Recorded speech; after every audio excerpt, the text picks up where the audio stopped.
Hello and welcome. I am Tony Yeager, and here with me, as always, is Paul Wallace, and we are Dread Specters. Today, we're going to be doing the penultimate episode of our Dominaria set review, on which we are going to be focusing on the green cards. Before we get started, we are going to go over the grading scale just a little bit. It's a little bit different from the A through F that you're used to, and Paul is going to give us the rundown on how this is going to work. All right, so we run off of a bit of a different grading scale. We feel that the A through F, 1 through 10 scale just isn't as descriptive as we would like for newer players. So what we would like to do, and what we have been doing, is using a chess analogy. Pawns being a thing that you're going to have a lot of. Not really super impactful for the board or the play or the strategy that you're into, but will get you to the later game and let you play with your bigger pieces. Rooks, which are going to be your definitive pieces. And finishers. Your knights are going to be evasive threats. Your bishops are going to be ways you attack the game in an indirect way that are different from, say, beating face with creatures. Queens are going to be your bombs, your big things that come down and really take over the game. And then kings are going to be your build-arounds. Exactly so. And this is going to make a little bit more sense and become intuitive as we get a couple of cards in. So instead of just talking about it, let's hop right in. And we're going to start with Adventurous Impulse. It is a green for a sorcery. Look at the top 3 cards of your library. You may reveal a creature or land card from among them and put it into your hand. Put the rest on the bottom of your library in any order. Paul, I think this is a really great bishop. It's going to speed up what you can do with your mana and on what turn you're on. So kind of attacks the game in a little bit of an indirect way. All in all, a really great bishop, I think. Great bishop. I'll run this in just about every green deck. At least one, probably no more than 2, though. Next is Ancient Animus. 1 and a green for an instant. Put a +1/+1 counter on target creature you control if it's legendary. Then it fights target creature an opponent controls. This is, I feel, like a mediocre bishop. While it does have the upside of being able to potentially kill a creature if the creature you're putting a counter on is legendary, 1/1 for 2 mana is just kind of mediocre. Yeah, I mean, it's still going to fight the creature even if it's not legendary. So if you've got a big enough green creature, or a big enough creature rather, then it's fine. It's a classic green removal spell, and we're all probably going to play with it. All in all, mediocre bishop. We're used to paying 4 for this kind of an effect, so 2 with a constriction is really not that bad. So I misheard you. I was thinking that it was a +1/+1 counter with a prey upon effect. It's a prey upon effect with a +1/+1 counter. Okay. Yeah. So that's a little better. Removal for 2 is pretty good, especially in this set where removal is kind of high costed. The 1/1 counter as an upside for your legendary creatures is actually pretty nice. So I'd say this is actually an alright bishop card. Yeah, outside of cast down, I think it is, this is just about as efficient as it gets. Yeah. So, next we've got Arbor Armament. It is a green for an instant. Put a +1/+1 counter on target creature. Then that creature gains reach until end of turn. I like it. This is a pretty good bishop, as most of the other one-cost combat tricks have been in this set so far. You're getting pretty good value out of your mana. This is a little less powered than the rest of them, I believe. Just being reach is the only ability that you're going to be getting out of it other than the counter. But having that counter stick around does kind of make up for the fact that it is a little underpowered compared to the others. Yeah. It's a fine bishop. It's one that's probably going to sit in my sideboard until it's needed. Yeah. Baloth Gorger is next. It is 2 green for a 4/4 with kicker 4. If it was kicked, it enters the battlefield with 3 +1/+1 counters on it. This is, again, just a mediocre rook. A little overcosted. Getting only 7 power for 8 mana. But late game, 7/7 body, we haven't really seen a lot of anything that could really contend with that so far. So it is pretty relevant. Yeah, it's definitely an auto-include in the kicker deck. Yeah.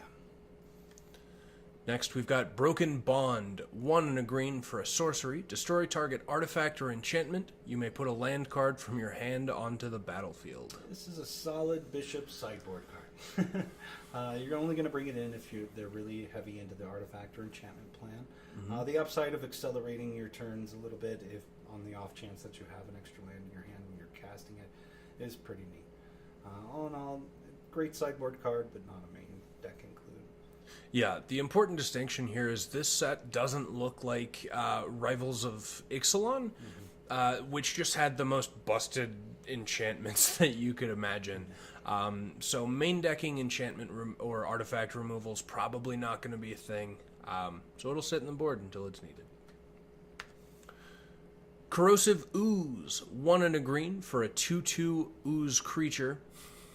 Whenever Corrosive Ooze blocks or becomes blocked by an equipped creature, destroy all equipment attached to that creature at end of combat. Yet again, we're seeing another Grizzly Bear. Two for 2. Proper color this time, green. With subsequently a really great upside in this set. We've seen a lot of enchantments and we've seen a lot of equipments. So this will probably come in pretty handy and have a really nice upside sometimes. Yes.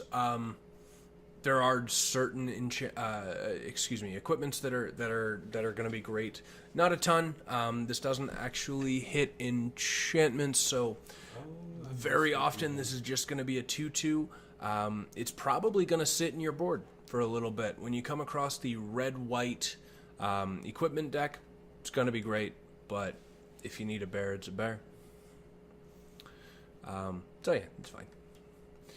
Elfheim Druid, 1 and a green for an 0/2 Elf Druid. Tap, add a green to your mana pool. Or tap, add green, spend this mana only to cast kicked spells. It's a pawn. A great pawn in the kicker deck. All in all, just kind of a big mana guy, though. Agreed. Nothing special, but you'll want to play it in the right deck. Fungal Plots, 1 and a green for an enchantment. Pay 1 and a green, exile a creature from your graveyard, create a 1/1 Saproling creature token, sacrifice 2 Saprolings, you gain 2 life and draw a card. Bit to unpack there. What do you think? In the Saproling deck, this is going to be great. I really wish it wasn't your Graveyard Clause. Made it much, much better. But all in all, an okay card. Going to subsequently maybe gain you a little bit of life, maybe. Don't mess with some math. Yeah, if it were any graveyard, this just narrowly missed modern playability is what this just did. As it is, it's a fine card in the Saproling deck, you're right. Next, Gaia's Blessing, 1 and a green for a sorcery. Target player shuffles up to 3 target cards from their graveyard into their library. Draw a card. When it's put into your graveyard from your library, shuffle your graveyard into your library. I mean, what can you say? It's Gaia's Blessing. It has been a definitive piece in many, many different standard blocks. I'm pretty sure it's going to be, as one of our friends mentioned earlier, probably another defining piece in standard. This card is going to be great in that deck that's going to be self-milling, putting stuff into their graveyard while they're fishing things out that they're looking for. This is going to be able to reset all that damage they've done to their deck and let them start that whole train up again. Great card. Great bishop. Remember, only cowards play other win conditions than Gaia's Blessing. I'm a coward. Straight up, I'll admit it. Gaia's Protector, though, 3 and a green for a 4/2 elemental warrior that must be blocked if able. It's going to be an alright bishop. Not really super interested in it. It's probably going to just get chunk blocked by one of the many teddy bears in the set and die to a 2/2. That's what you're probably going to end up seeing with this a lot of the time. Yes, it is going to not amount to much. I'm not interested in this card in the least. Play it if you need 4 drops, but do what you gotta do. Yeah. Gift of Growth is next. 1 and a green for an instant with a kicker of just 2. Untap target creature, it gets +2/+2 until end of turn. If the spell was kicked, that creature gets +4/+4 until end of turn instead. Seems good. Seems really good. Getting 1 power for each of the mana spent. That's really on par with the set so far. Mm-hmm. I really like it. Instant speed makes it a great include in any great green deck that you're going to be building. Yeah, solid bishop. Yeah. Grow from the Ashes is 2 and a green for a sorcery with a kicker of, again, just 2. Search your library for a basic land card and put it into the battlefield, then shuffle your library. If the spell was kicked, instead search your library for 2 basic land cards and put them onto the battlefield, and shuffle your library. Another great bishop card. This is going to accelerate your clock. If you're able to kick it, it's going to even push you that much further. Let you start kicking more spells, casting those high-cost spells that you've been picking up throughout the game, things of that nature. So I think it's a great card, great include in any deck that's got to be run green. Yes. On a side note with this card this is going to make it really easy to splash other colors. Mm-hmm. There are a couple of cards in green that's just going to make it possible to play 3 and even 4 color decks without really taxing your mana too much. So this is something to definitely watch out for if you've really don't have a plan, but a lot of powerful cards halfway through pack 2. Pick up as many Grow from the Ashes as you can find, and you'll do fine. Yeah. Grun the Lonely King, speaking of doing just fine, it's 4 green for a 5/5 legendary ape warrior with a kicker of 3, bringing its total cost up to 9. If it was kicked, it enters the battlefield with 5 +1/+1 counters, and it's got pseudo exalted, so if it attacks alone, double its power and toughness until end of turn. Oh man, this is a queen of the highest order. I love this card. It's going right into a commander deck. Just every green commander deck. Green commander deck. I mean, it's a $20 uncommon. Power for 9 mana. Pretty good. If you get to attack with it alone, it turns into a 20/20. So, all in all, really, really powerful queen, and will probably win some games. Mm-hmm. Oh yeah, no, I'm gonna lose to this a lot. It's gonna be great. Kamal's Druidic Vow. This is probably my favorite green card. It is X green for a legendary sorcery, which means, of course, you've got to have a legendary creature or planeswalker in play in order to cast the thing. But when you do, look at the top X cards of your library. You may put any number of land and or legendary permanent cards with converted mana cost X or less from among them onto the battlefield. Put the rest into your graveyard. Another great bishop. Auto include. There are so many cards in this set that are going to be dropped. I'm going to have to find places in my commander decks for this being one of them. Amazing card, being able to pull X amount of cards with X casting cost. It's great. Great. Yeah, you are going to want kind of a lot of legendaries in your deck. Otherwise, you're just going to get a bunch of lands. You're going to want 7 or 8 or more legendaries, which might or might not be possible. We're going to learn a lot this weekend and report back. But I'm expecting that Kamal's Druidic Vow is going to deliver every bit as much as it looks like it will. Yeah. Great bishop, bordering on a queen if you can get that critical mass of legendaries. Yeah. Next is Crozen Druid, 2 and a green for a 2/3 Centaur Druid with a kicker of 4 and a green. When it enters the battlefield, if it was kicked, you gain 10 life. It's going to be your standard pawn. 2/3 for 3. Meh. The kicker, little high cost, but for the kicker deck, this is what's going to help you stay afloat, essentially. Mm-hmm. If you get a Gaia's Cradle, bless him, sorry. Yeah. A little late. You're really going to be able to use this card to great effect because you'll be able to recycle your deck, play it, gain a bunch of life, recycle your deck again, and hopefully just win through decking him. Which would be great. Yeah, this is a bit expensive for me, but I'll absolutely play it. It looks like it's going to be a rook, a solid rook in the kicker deck. Kicker deck, yeah. Next is Llanowar Elves. Comfortable, wonderful Llanowar Elves.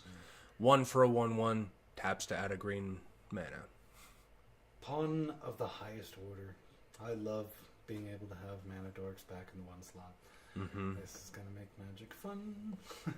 Not that it wasn't fun before, but...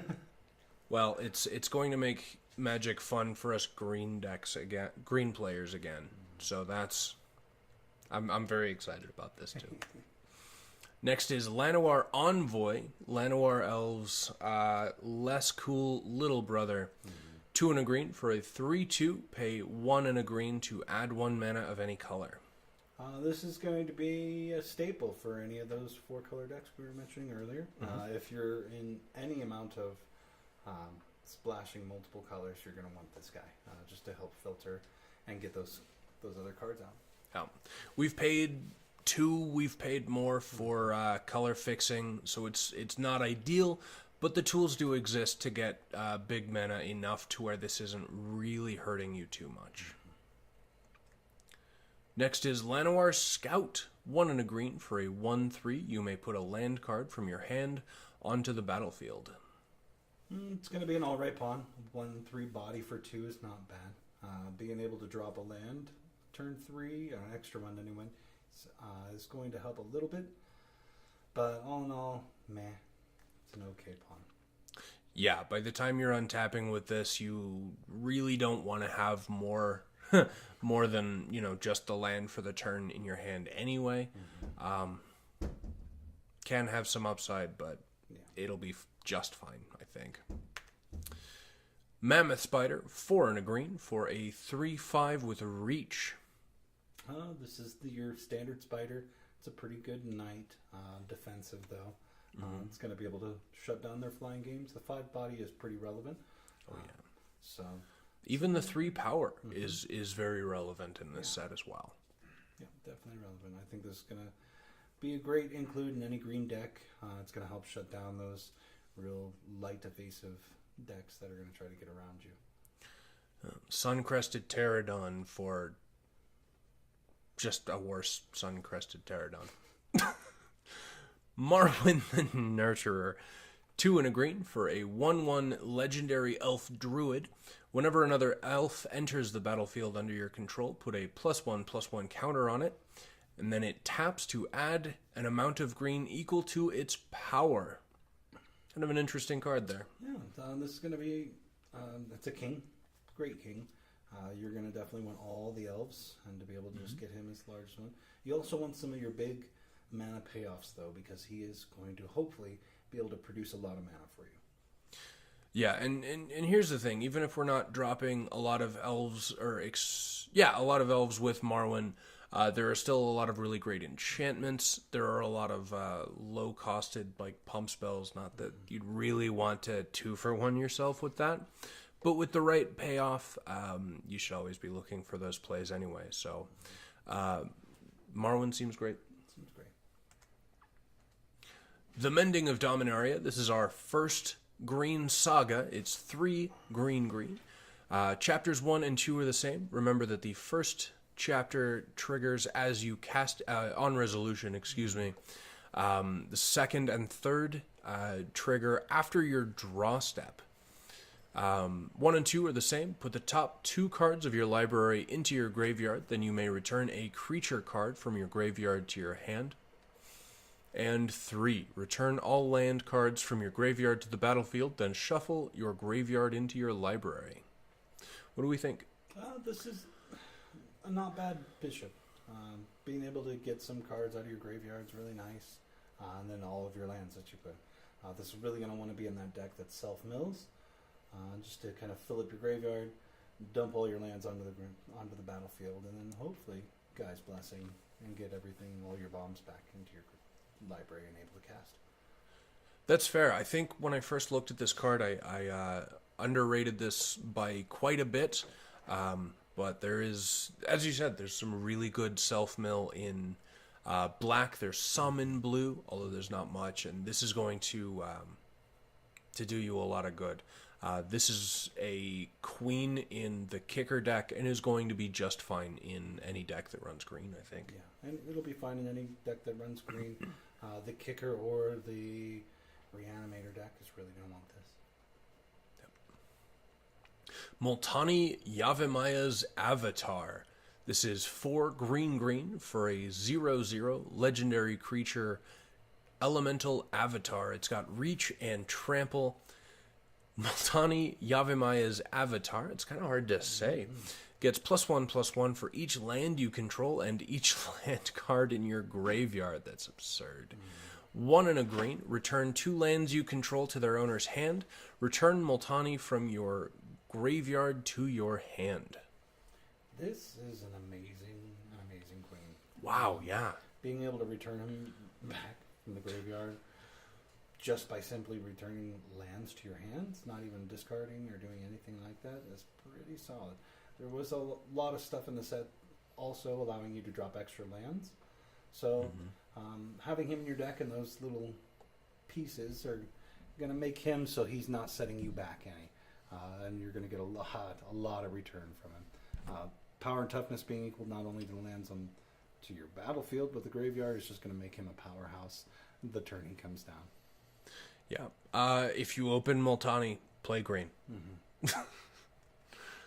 Nature's Spiral. 1 and a green for a sorcery. Return target permanent card from your graveyard to your hand.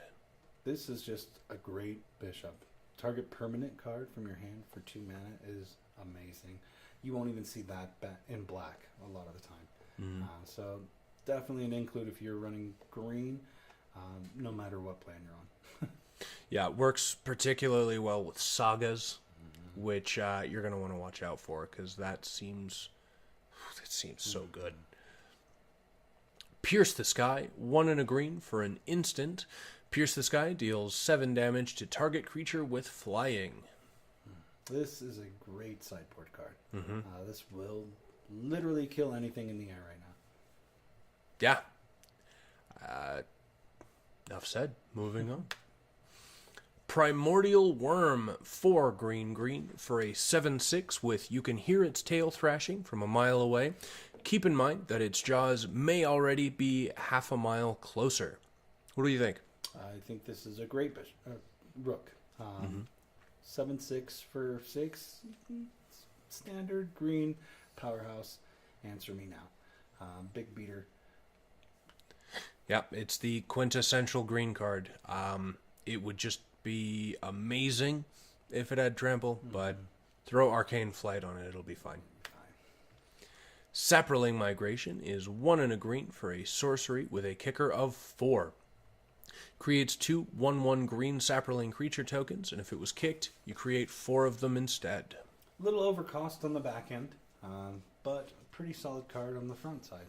2 1/1 for 2 is not bad. The Saproling deck is definitely going to want this.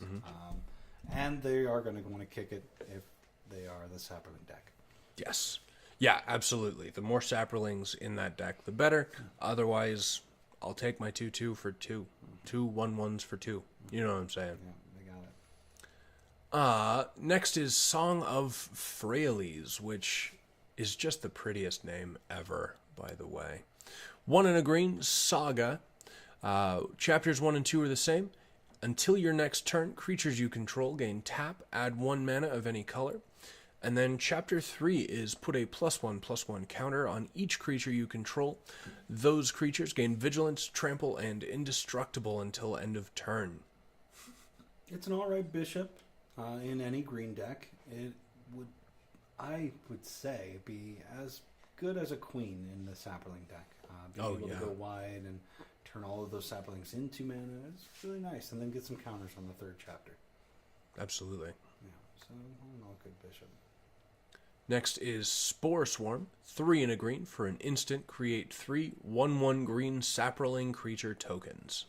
The instant speed makes it pretty good, and why I would be okay with paying the extra mana for the ability. Getting 3 1/1 blockers is pretty relevant, especially in a set with a lot of 2 power.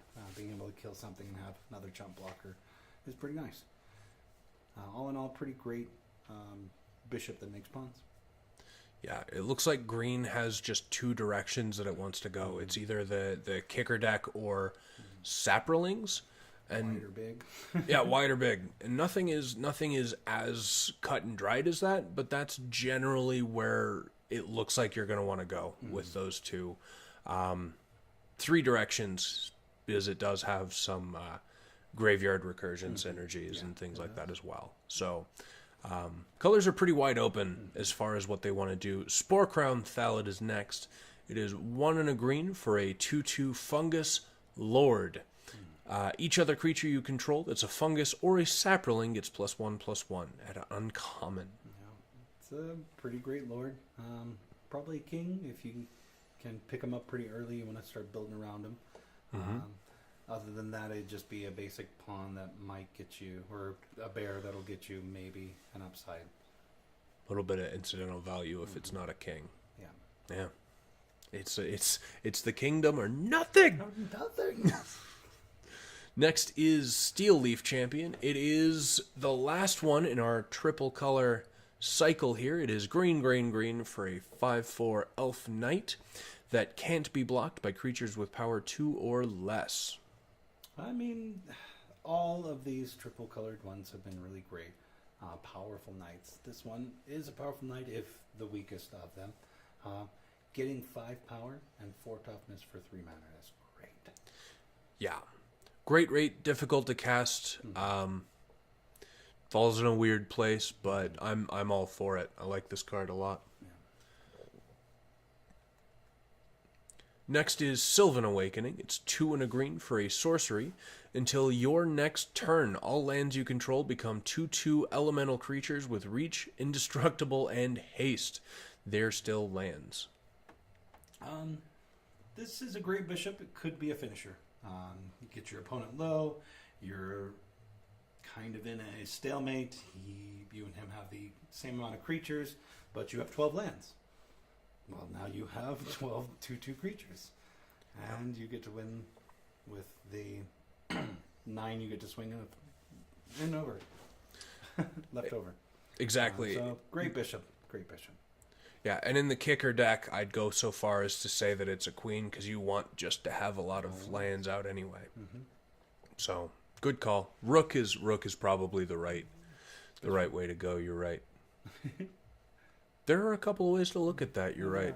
Also, it's late, so we're gonna revisit that on the stream when we start drafting and playing Sealed. And reviewing the set for what we found out. Yes, we will be revisiting the set and taking a look with a from the helm standpoint as well. Territorial Allosaurus, fun to say. 2 green for a 5/5 creature dinosaur with a kicker of 2 and a green. When it enters the battlefield, if it was kicked, it fights another target creature. Sweet. Yeah, this is a great queen. And if you're running green, you might squeal a little. This is going to be great.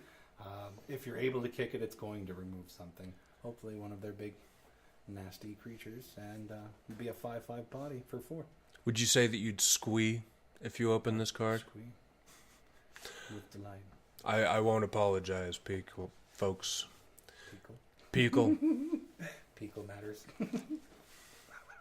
Next is Thorn Elemental. 5 green for a 7/7. You may have Thorn Elemental assign its combat damage as though it weren't blocked. This is a great queen. Great queen. Answer me now. Being in the... Is that uncommon? I can't tell in this set. That is uncommon. We're going to see a lot of these.